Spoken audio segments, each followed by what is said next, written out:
Olá, pessoal, bem-vindas e bem-vindos a mais um episódio da AIA1. A gente está muito feliz de estar aqui com a nossa terceira temporada. São 4 episódios especiais gravados diretamente do Fórum Ambição 2030. Eu sou Patrícia Ellen, cofundadora da AIA, presidente do Instituto. Estou aqui com a Marina Bragante, nossa diretora executiva. Estamos sem voz, né? Estamos falando pra caramba aqui nesse dia e meio. E com a Geise Diniz, nossa convidada de honra aqui. Geise, uma honra termos você aqui com a gente para falar de transformação social e econômica, desafios e soluções para uma alimentação saudável. Bem-vinda. Obrigada, Patrícia, Marina. Prazer. Gente, a Geise, dá para apresentar de tantas formas aqui, né? Mas a Geise Diniz, presidente do Conselho do Pacto contra a Fome, conselheira da Península Participações, que é uma empresa de investimentos da família Abílio Diniz, e do Instituto Península. Faz parte também do Conselho do Instituto Verde Escola, do Conselho Social da Fiesp e atua como vice-presidente do Conselho do MASP. E várias outras coisas, né, Geise? Mas aqui tem já tanto tempo para não sei. E tem o plenário. Impressionante. Por isso que eu falei que tem bastante coisa que não tá aqui. Eu lembrei de plenário, que eu acompanho muito no Instagram ali. Acho o máximo você trazendo dicas. Mas bem-vinda. Obrigada. E a gente quer saber muito aqui da sua história. É só para lembrar aqui, né, quem tava com saudade dos nossos episódios. Cadê a explicação da AIA? A AIA é o primeiro e o maior hub de descarbonização da América Latina. O que é descarbonização? A gente trabalha aqui para ajudar a provar que é possível ter um modelo positivo para as pessoas, para o planeta, para a natureza e para a economia, Geise. Você viu um pouquinho aqui nesses 2 dias, mas a gente tem trazido empresas, organizações sociais, governos para colaborar ao redor de 5 grandes transições para essa economia de baixo carbono. E você está em várias delas, né? Porque a primeira é soluções baseadas na natureza, produção alimentar do solo, uso de materiais, economia circular, toda a parte de transição energética e finanças sustentáveis. E como a gente faz tudo isso no ambiente urbano, é muito legal ter você aqui, porque a gente vai ter a chance de falar de todas, né, Mari? Super, perfeito. Vai ser ótimo poder te escutar. Posso começar? Por favor. A gente sempre começa, a gente conhece bem os nossos convidados e convidadas, mas a gente sempre começa pedindo para você se apresentar um pouco, assim, como é que você chegou até aqui, por que o Pacto contra a Fome te trouxe nesse espaço de tanta doação pessoal, mas também de investimento para mudar, fazer efetivamente uma transformação. Acho que, na verdade, tudo isso começa com um propósito quando eu enxerguei na pandemia essa necessidade, e que acho que combinou com a pandemia da questão da alimentação, quando logo a gente entrou em recesso, né, e as crianças deixaram de ter acesso às escolas, e muitas delas que dependiam dessa alimentação escolar. Foi daí que eu me mobilizei junto com um grupo de pessoas e a gente co-criou, né, o União São Paulo, que tinha como objetivos entregar cestas básicas no estado de São Paulo. Ao longo de 1 ano e meio foram 900 mil cestas básicas entregues, cestas físicas. E depois desse período de 1 ano, eu ajudei a encampar também um movimento, que foi uma campanha que chamou Panela Cheia Salva, que tinha o objetivo também de arrecadar dinheiro. E aí era uma campanha nacional que beneficiava 3 instituições que atuavam na ponta. Era a CUFA, o Gerando Falcões e a Frente Nacional Antirracista. E aí, por trás, estávamos nós do União São Paulo e a Unesco apoiando. Naquele período, era maio de 21, ninguém mais doava, e a fome existia, principalmente nas comunidades, gritante. E quando a gente teve a ideia de fazer essa campanha nacional de um outro olhar, a gente viu que em 4 meses a gente arrecadou o suficiente para 4 milhões de cestas básicas. Uau! Foi muito dinheiro, que as pessoas ali naquele momento que ninguém doava mais nada e surgiu porque tinha um repensar da campanha. Esse espírito público de contribuição veio naquela emergência. E um repensar do movimento também, da campanha. E nesse momento eu me questiono, quando a gente faz algo juntos, com o mesmo objetivo, o poder é outro, a força é maior, tem outra capilaridade. E nesse momento eu falei, eu estou fazendo tanta coisa para questão assistencialista da fome, que é importante, era naquele momento fundamental, mas eu queria entender o que era fome. E aí eu fui fazer um estudo, eu chamei uma consultoria Integration, que fez um trabalho, a gente ficou 6 meses estudando o que era fome, que era o desperdício de alimentos no Brasil e se tinha uma correlação direta entre eles. E esse estudo em 6 meses ficou pronto, tinha uma parte qualitativa e uma parte quantitativa, e que daí eu começo a entender o que era a fome no Brasil e como que era o desperdício de alimentos. E a partir do momento que eu entendo os números, os dados, eu não consegui não Os fazer dados são muito nada. chocantes. Não dá pra dormir, né? Não dá pra dormir. Acho que É tem um horrível. dado que você traz a gente desperdiça 8 vezes o que a gente precisaria pra acabar com a fome. Que assim, como é que a gente não parou pra resolver isso até agora? É isso. E acho que é Como isso que a vocês gente estão chega em fazendo, né? 2024 e tem fome num Brasil que produz, num Brasil que exporta e num Brasil que joga no lixo? Como é que vocês fizeram esse mapa para chegar a essa conclusão que a gente desperdiça 8 vezes mais do que a gente precisa para acabar com a fome? Então, a primeira grande notícia foi que sobre fome nós tínhamos muitos dados. E Tá. realmente a gente tem dados aqui de um histórico. Sobre desperdício, não. Conta um pouquinho da parte da fome, né, para quem está acompanhando a gente aqui, porque produção alimentar e uso do solo é uma das nossas grandes transições e a gente, nesse debate internacional, quando temos que aumentar a produção de produtos de valor agregado, da bioeconomia, seja também a parte da saúde ou biocombustíveis, tem sempre uma discussão desse debate global entre comida e produção de energia. E no Brasil a gente tem muito alimento, tem muitos hectares degradados e tem muita fome. Como é que, o que é fome? Assim, vocês quebraram insegurança alimentar, fome extrema? Como que foi esse processo? E depois comparar com o desperdício? Hoje, a gente tem no Brasil, a última pesquisa da Rede Pensan, que é de 2021, mostra que no Brasil tem 33 milhões de brasileiros que passam fome todos os dias. Isso chama insegurança alimentar grave, é a fome. 33 milhões de pessoas passam fome. Porque a insegurança alimentar ela é dividida em 3. Insegurança alimentar grave, Tá, média e leve. Sim. tá. Então, assim, quando a gente entende e separa por essas 3, quando a gente fala assim, fome é a insegurança alimentar grave, que são os 33 milhões de brasileiros. Se a gente somar as 3 inseguranças alimentares, a gente tem 125 milhões de brasileiros. É mais da metade da população brasileira que tem algum grau de insegurança alimentar. Então, isso aqui é um ponto de situação muito grave. Hoje, 15% da população brasileira não come, não tem comida hoje, nem sabe se vai comer amanhã. Então, a gente fala, o que os outros 85%, onde nós nos incluímos, né? O que a gente está fazendo para ajudar essa situação realmente a resolver?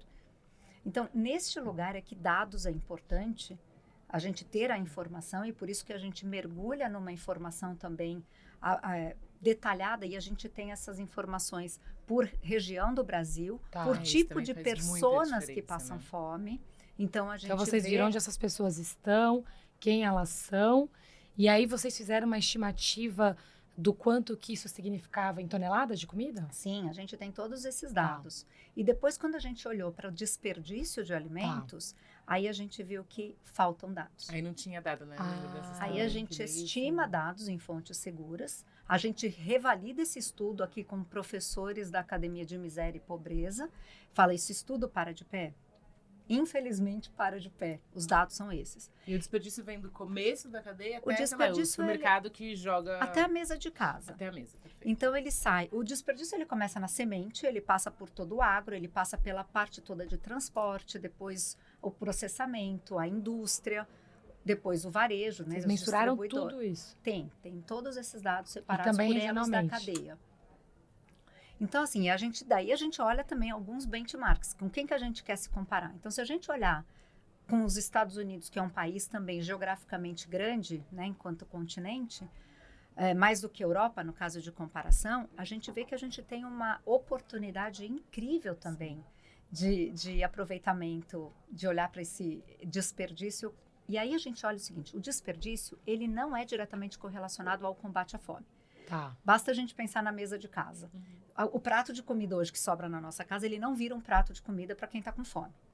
E isso acontece na produção inteira, porque às vezes a gente está falando de grãos, a gente não está falando de comida necessariamente, mas a gente está falando de insumos, quando você fala de uso do solo, Sim. tudo, são insumos que eu preciso usar para produzir esse alimento que a gente está jogando no lixo. Tá. E se a gente quiser, mesmo ele não sendo diretamente correlacionado ao combate à fome, mas a gente não precisa ser 8 vezes eficientes. Nós precisamos ser apenas uma vez eficientes para pegar essa comida ou esse alimento que está indo para o lixo para ele virar alimento para quem está precisando comer. E ainda por cima a gente ajuda o meio ambiente. Porque muito desse alimento que vai para aterro, para lixões ou para incineração, ele é causador de gases de efeito estufa. Claro. Então a gente tem, ao longo da cadeia, a parte da produção, a produção em excesso, que ela também usa do meio ambiente, então ela também acaba usando água, usando insumos, produzindo gases, e por outro lado, esse alimento que sobra, que vai para o lixo, também é um outro detrator. Sim.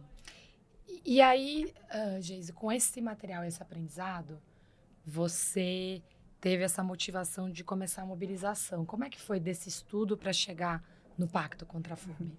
Esse estudo, antes de mais nada, eu fui me ouvir. Porque eu falei, eu quero encarar isso. Isso aqui, porque eu sei que se eu entrar, não é um negócio de curtíssimo prazo. Sim, não tem uma solução. Não. Mas aquilo me instigou. Porque eu entrei no lugar do inconformismo, de falar como que nós somos esse país. A gente está aqui, até então nós estávamos ali, era 2021, o final desse estudo. Falei, como que a gente chega aqui, num país rico, que tem como direito constitucional nenhuma pessoa no Brasil com fome, e como que a gente tem essa situação? Como que a gente vive? E a fome, claro que a fome ela é um problema sistêmico e muito complexo, e ela tem várias causas para que isso aconteça. Né? Então, é geração de renda, distribuição de renda, tem várias questões. Né? A miséria, a fome é um dos eixos da miséria e da pobreza. Uhum. E dessa desigualdade tão gritante que a gente vive. Mas foi este lugar que eu falei, puxa, se a gente começar a estudar, porque neste estudo, quando a gente fez, a consultoria ela traz alguns caminhos de atuação. E a gente começa a sentir ali que sim, é possível. E tem muita gente que já atua nisso há muitos anos. Então, não é que a gente quer vir aqui e falar assim, não, a gente tem uma bala de prata. Não, não temos essa bala de prata, mas nós juntos podemos ter. Nós juntos podemos saber o que tem que ser feito. E a gente sabe, porque o Brasil saiu do mapa da fome da ONU em 2014. A gente já fez essa lição de casa. Por que a gente voltou? O que aconteceu com as políticas públicas que elas não deram andamento? O que as empresas estão fazendo em relação a isso?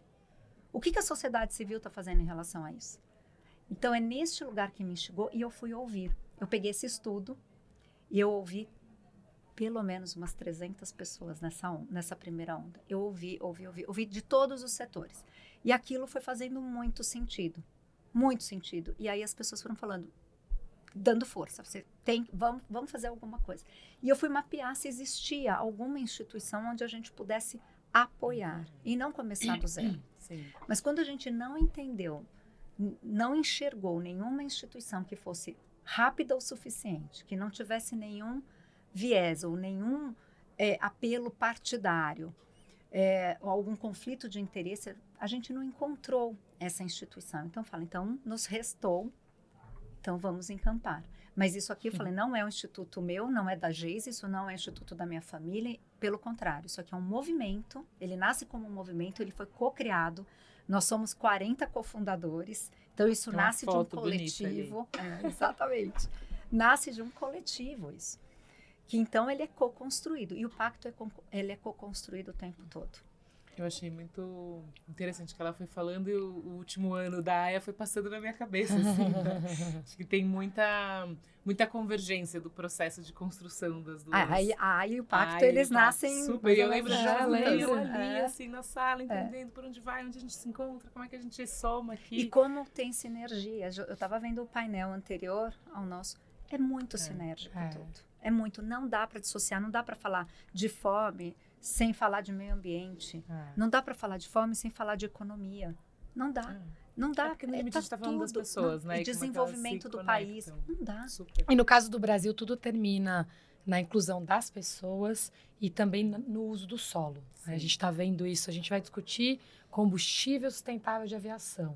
Termina no uso do solo, porque a Europa, Estados Unidos estão discutindo SAF sintética e a gente está discutindo SAF com base em biomassa. A macaúba, o dendê pode ser usado para cosméticos, pode ser usado para SAF, pode ser usado para vários usos alimentícios e é combinado na produção agroflorestal com cacau, que não tem nada a ver com a palma que é produzida na Indonésia de monocultura. Mas todas essas discussões acabam vindo no lugar de como é que a gente usa o solo, vai para onde, começam né? lá, né? Cada hectare aqui que a gente tem, degradado ou não, dependendo da qualidade do solo, vai ser utilizado para quê? Para produzir alimento, para produzir biomassa, biocombustível. E eu percebo que tem muita sinergia. E para o teu ponto também, eu vejo, Geise, que tem muita necessidade de dados e de qualificação das pessoas. Eu achei muito legal que no Pacto, você já quando lançou, além dos 40 cofundadores, com essa característica de colaboração, vocês tiveram 3 pilares de atuação desde o início. E essa parte da inteligência, de fazer os estudos, era um pilar, a articulação, então toda essa colaboração, outro, e os modelos de incentivos, né? Queria saber se você podia contar um pouquinho sobre esses 3 pilares e como é que eles se integram, né, entre si. É porque como ele é também, a forma é complexa, mas o processo também ele porque ele é multidisciplinar. Se a gente não mudar o como, né, a gente não Exato. vai mudar o final. Isso Não. Então a gente falou assim, como que a gente atua em várias instâncias e com vários atores, entendendo as particularidades de cada um e trazendo para a mesa para poder realmente discutir. A gente tem algumas máximas, né, de que o ótimo é inimigo do bom. A gente tem que ter pelo menos o bom para todo mundo. Você sabe que na secretaria, quando a gente estava no meio da pandemia, a gente falava o ótimo é inimigo do bom, aí não dava. A gente, o bom é inimigo do regular. Aí teve um dia que a gente virou, gente, o regular Tá é inimigo de fazer qualquer coisa. A gente Vambora. precisa fazer. As pessoas estão com fome, precisam de emprego, Sim. estão correndo risco de vida. Não dá para não fazer nada. Então a gente começou a dizer, não Super. vem dizer que não vai dar para fazer. Mas o que não dá nesse sentido é que ser ótimo para um e ser péssimo para Exato, outro. é um absurdo Então, se a gente isso. entender, então por isso que a gente Então. fala com todo mundo, o pacto, ele já começa sendo, além de multissetorial, ele é supra tudo, suprapartidário, supra-religioso, supra-concorrencial, a gente fala com todo mundo. Está falando de combate à fome ou de desperdício de alimentos, a gente vai falar. Então, é uma alegria a gente poder E vocês colocaram as transitar. 2 metas juntas, fome e desperdício. fome e desperdício. Tá. E o desperdício para ajudar em relação ao combate à fome Tá. e para a redução de impactos ambientais. Ah, que bom que vocês... Sim. Olha só. Sim. Então, a gente aprofundou agora esse novo eixo também, Que bom. porque o impacto é muito grande. É muito grande. A gente cada vez mais tem estudado realmente os impactos desse, tanto na cadeia de produção, quanto na parte quando ele vira lixo, quando ele vira desperdício, né? E em relação a isso, o trabalho em políticas públicas, ele é fundamental. Muito. E aí, para ajudar em políticas públicas, tem que ter dados. Então, a nossa área de inteligência e de desenvolver isso, e antes, a gente não quer inventar a roda. Antes de mais nada, a gente vê o que já existe de estudos, quem são os parceiros, porque a gente precisa ganhar tempo. Super. Então, a gente não precisa inventar as coisas. O que não tem, o que a gente não encontrou, aí a gente vai e mergulha. Senão, a gente só refina. E trabalhar conjuntamente. Então, essa é uma habilidade que a gente vem desenvolvendo, porque o pacto também é novo, mas a gente já tem grandes conquistas em relação a isso também. O importante é isso. Então, dos 3 grandes pilares, o que eu diria que é cross, né? O que cruza tudo isso é essa habilidade que a gente cada vez mais tem de costurar, de trazer todo mundo para a pauta. Então, a gente fala com governos, todos nas 3 instâncias de governo, a gente fala com o setor privado, a gente fala com o terceiro setor que está atuando, a gente fala com a academia, a gente fala com a imprensa, a gente tem que falar com todos os atores. Né?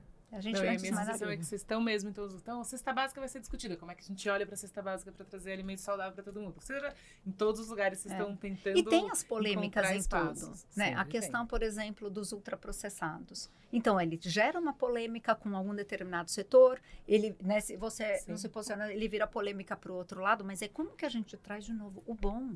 Vamos olhar para isso aqui, vamos ter o bom senso de olhar, porque a gente está numa fase, num mundo, você pôs o ponto lá do 1.5. Se nós não olharmos para isso, a gente não vai ter mais esse planeta. A gente não vai ter mais esses insumos. O planeta vai ficar, né? A gente A que... gente que não vai Ele vai ficar diferente, ele Com vai ficar muito mais certeza, com quente, vai ter certeza. mais Sem tsunamis, a gente. a gente não vai produzir Aí mais vai a mesma começar a quantidade fazer de sentido alimentos. falar de Marte, né? Provavelmente. Não é isso. E o 1.5 O é Glazer, fome, não né? sei se você viu o Roda Viva com ele, que eu achei sensacional. Que ele falando, gente, só o Elon Musk quer ir para Marte. Mas Marte já é a versão muito piorada da Terra. Vamos salvar, Por quê, né? vamos melhorar o que a gente tem aqui. É porque faz muito mais sentido. Com Então, certeza. falando de desperdício, vamos usar os nossos recursos para melhorar a vida da Terra, né? Acho que Exatamente. e eu concordo com você, é um absurdo. Hoje a gente falou também, eu estava revendo os dados, fora a fome com a pobreza, né? A gente tem hoje 3,5 bilhões de pessoas em situação de pobreza, 47% das pessoas. Se a gente olha a pobreza extrema, são 648 milhões. É absurdo. Né? No planeta que nós temos hoje, com a evolução que nós temos científica, a Exato. gente aceitar Com que esse tipo de situação é tecnologia. normal. Não, e né? com a quantidade de dados, a gente estudando e possibilidade de mudar, né? E a pergunta é por quê? É. É simples.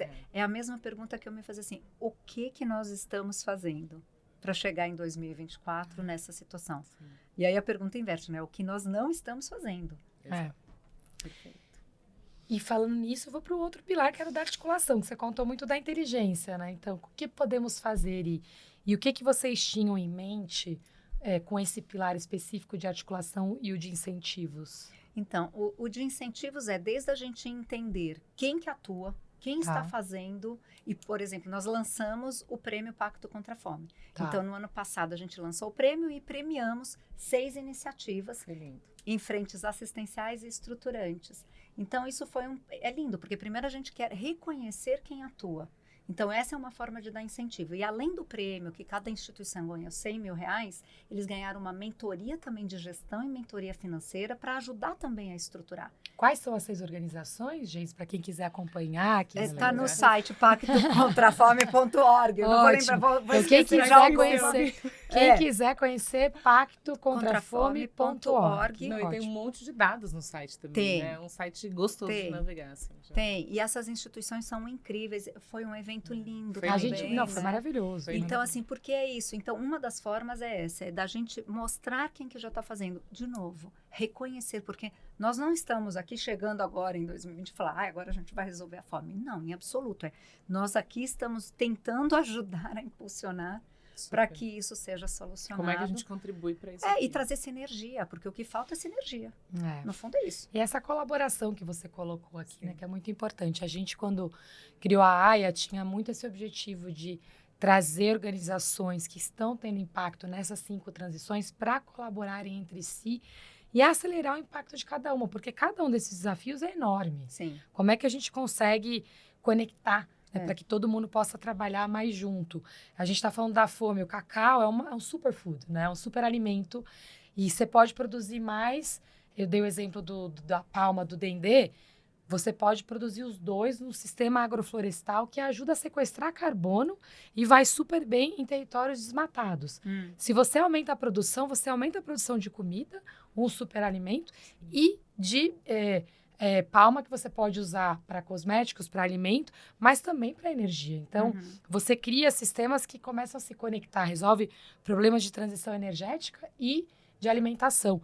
E eu acho que quando a gente começa a conectar mais esses dados e também esses atores, a gente potencializa soluções que criam também fonte de renda para a população. Claro. Né? E a gente consegue acessar mercados maiores internacionais, trabalhar também para que uma parte dessa energia seja utilizada no Brasil para a produção de alimentos com energia limpa no Brasil.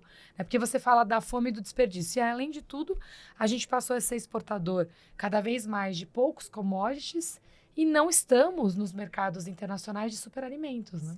A gente poderia estar produzindo muito mais comida, muito mais alimento. Aí tô até lembrando da sua versão Plenai, né? Contando um pouco da longevidade. Mas dá para solucionar vários problemas. A outra faceta. Sim. Mas é isso. E aí a gente vê como está tudo integrado. Né? E como é possível produzir. O exemplo das agroflorestas é maravilhoso, porque você produz alimentos sem agrotóxico, porque um alimento já é o agrotóxico natural, né, do outro alimento, e verde. E ainda sequestrando carbono. Estamos chegando no fim, né? Mas antes do final, tem mais uma pergunta que acho que é... Tempo voa aqui. E quem tem fome tem pressa, né? Então a gente também tá como aqui. dizia Betinho. Agora vocês estão completando 1 ano em maio. E daí queria entender quais são os desafios do próximo ano, assim. Como é que vocês estão olhando pro... Então, acho que a gente tem vários desafios, porque, no fundo, nós somos um movimento, mas não deixa de ser uma empresa. Então, eu falo que nós somos um mix de ONG com startup e com uma empresa, porque a gente traz a gestão de uma empresa, então tá tudo lá, tem governança, eu tenho políticas internas, tem uma contabilidade, a gente agora entra uma auditoria, porque eu tenho que ter transparência. Então, tem todo um olhar para dentro de casa. Já é um desafio estruturar isso. O pacto está crescendo, bem, né? não é? Então, você junta tudo isso. E aí, é o estruturar para fora, ao mesmo tempo que as coisas estão acontecendo. Então, muitas vezes, a gente tem até uma regrinha de que, assim, isso aqui é uma distração. A gente toda hora se pergunta, porque tem tantas oportunidades, tem tantas coisas para fazer, que a gente muitas vezes tem que voltar e falar, opa, peraí, qual que é os 20-80 aqui, ou os 80-20, dependendo. O que a gente vai focar que vai trazer mais retorno? Então, um dos grandes desafios nossos esse ano é a gente mensurar tudo o que a gente está fazendo, qual que é o nível de impacto que está gerando. Então, para a gente é muito importante, porque se a gente acredita que aquilo vai dar certo, e o nosso tempo, porque 2030 está aí, e quem tem fome tem pressa, como que eu garanto que isso aqui vai gerar um impacto, porque aqui tem um investimento de tempo e um investimento de recursos financeiros também. Né? Então, isso aqui se não está mostrando que dá resultado, então já aborta e muda o ângulo aqui para que a gente mire em alguma coisa concreta. Então, a gente tem aqui várias frentes de atuação. Uma delas é, por exemplo, a gente já entrou, vai no estado do Ceará, que é fazendo um piloto. Muito legal. Porque tudo aquilo que a gente acredita como pacto, a gente fala, isso aqui aterriza no território? Então, a gente escolheu um dos 10 estados que mais tem fome no Brasil, o Ceará, e o governo lançou o programa Ceará Sem Fome. Então, a gente foi para lá, resumindo a história, a gente fez em 10 meses um grande diagnóstico com um plano de ação, o material está lindo. Agora, a gente volta para o território para implantar. Mas antes de implementar, tem o grande outro desafio, captação. Então, assim, a gente depende de captação. Nós, enquanto família, né, a gente financiou o pacto até o lançamento. A partir do lançamento, então, toda a pesquisa, tudo antes, a gente financiou. Então, depois disso, a gente faz captação. Então, a gente tem, sim, uma necessidade de funding, claro. E eu coloquei a barra aqui em cima, porque eu falei, vamos embora, porque 2030 está aí, se a gente não for, a gente vai ficar... Né, sem entrega, e eu acredito, quanto mais a gente estuda, mais a gente acredita que sim, é possível, e a gente está falando muito de pessoas, então o time é muito qualificado, porque são essas pessoas que estão alinhavando, costurando, estudando, pensando na estratégia, então é neste lugar, então pessoas muito relevantes para que a gente realmente consiga fazer o que a gente acredita. Então, é nesse lugar. E quem quiser ajudar, quem quiser participar, como Então, no próprio site tem, ali no site Pacto contra a Fome, tem uma aba também, e dá para nos procurar. E aí tem várias formas também de parceria, várias formas, desde parceria com serviços, que a gente sempre precisa muito, ou de parceria. Então, só podem ser famílias também que acreditam, ou o próprio filântropo, ou uma empresa, enfim, tem várias formas de entrar para ser parceiro. Muito legal. Eles são super acessíveis, fica a dica, porque é mesmo super acessível. Geise, parabéns. Assim, impressionante ver tudo isso. Eu concordo com a Mari, que a gente está lembrando, né? Estamos na mesma fase, estamos lidando com as mesmas coisas. Startup, auditoria, contabilidade, indo para o campo, né? Que a gente está aqui com o Instituto AI, acho que numa situação muito parecida. Eu quero dar parabéns para vocês também, porque a gente fez uma conversa, nem sei quando, no escritório, porque aqui estava em obras. E olha isso aqui acontecendo com vida. É maravilhoso, parabéns. Mas é isso assim, vamos continuar, né? Porque acho que o tempo urge, como diz Betinho mesmo, a fome tem pressa, o clima tem pressa. Exatamente. E a gente está num momento muito inseguro no mundo, onde as grandes lutas são por segurança alimentar, segurança energética e segurança climática. Ou seja, o nosso desafio aqui, a gente está tendo que lidar com a fome e lidar também com um futuro muito incerto, onde todos os fluxos estão sendo redesenhados ao mesmo tempo. Então, a gente agradece a sua garra, a sua determinação, conta com a gente. Obrigada. A gente tem só uma última pergunta aqui para você, que é a nossa tradição, já que o podcast chama AIAON. Então, a gente quer saber de você, nessa missão e nesse propósito que você demonstra tanta paixão, o que está on e o que está off. Começa pelo que está off, tá? Pra gente terminar aqui bem, com muita esperança. Então, o que você acha que está off? Mas dentro do projeto ou dentro da minha vida? O que você quiser, em geral. Você quer deixar uma mensagem para quem está nos acompanhando aqui hoje? O que está off é quem não tem propósito, pessoas que só pensam em si, que não olham para o coletivo. Para mim está off, assim. Então, acho que, assim, para mim, cada vez mais o senso da coletividade, de olhar para o todo, de olhar para o entorno, cada vez mais é importante. Então, para mim é off. Então, a gente vai chegando num lugar também de maturidade que, em alguns momentos, você começa a fazer uma limpeza do que você quer e do que você não quer. E o que está on, para mim, sempre, aí eu vou ter que levar na minha vida pessoal, é uma relação de espiritualidade.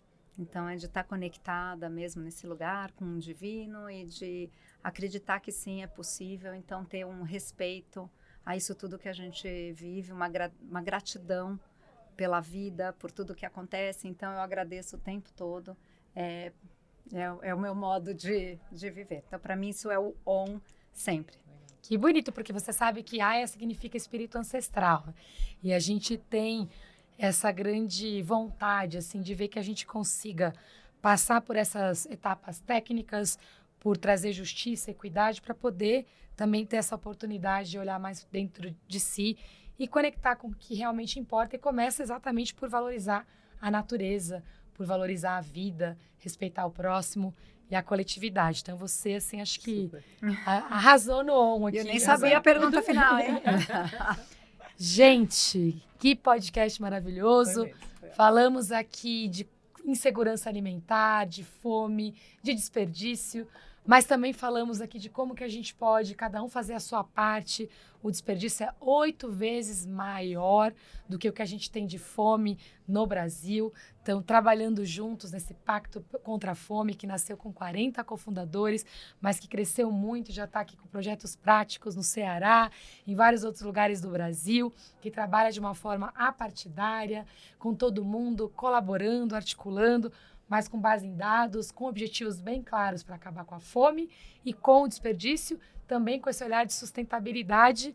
Aula de vida aqui com a Geise. Só agradecemos, acompanhem que vale a pena. E estamos terminando aqui mais um Aya On.